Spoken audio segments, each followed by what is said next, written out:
3 नवंबर को देर रात नेपाल में जोरदार भूकंप आया था। नेपाल के राष्ट्रीय भूकंप विज्ञान केंद्र के मुताबिक इसकी तीव्रता रिक्टर स्केल पर 6.4 मापी गई थी।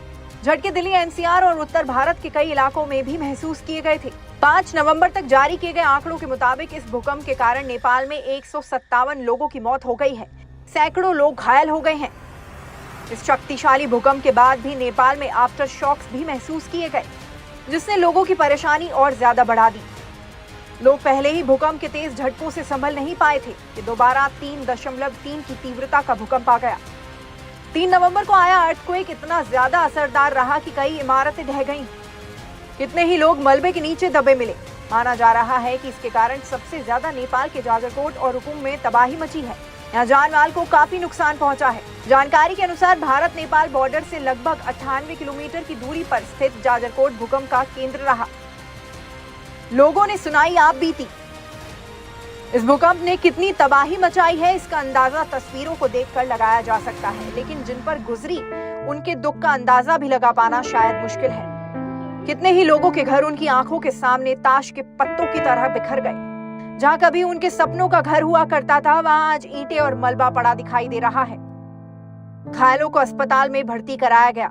उनके शरीर पर लगे जख्म तो शायद जल्द ही भर जाएंगे, लेकिन भूकंप के कारण उनके जीवन में मची तबाही को भूल पाना उनके लिए बहुत मुश्किल होगा। एक शख्स ने बताया कि लोग अपने घरों को छोड़कर बाहर आ गए थे और उन्हें खुले मैदान में सोना पड़ा। हम रात भर यहीं पर सोए हैं, इसलिए हम बहुत परेशान है। आपको कहाँ चोट लगी थी? आपको हाथ में चोट लगी थी, हाथ में डूंगा गिर गया था, इसलिए हाथ में चोट लगा था। ये स्कूल के ग्राउंड में पाल उठ कर रात भर वहीं सोते हैं डर के लिए। घर का कोई मतलब नहीं, उनको अपना जान बचाना है, इसीलिए सब यहीं सोए हुए। जाजरकोट में अस्पताल के बेड पर लोग सुबक सुबक कर रो रहे हैं। किसी ने अपने घर को खोया तो किसी ने किसी अपने को हमेशा के लिए गंवा दिया। भूकंप से ग्रस्त इलाकों में लोगों को एयरलिफ्ट करने की तैयारी भी तुरंत शुरू कर दी गई थी। भारत बना मसीहा।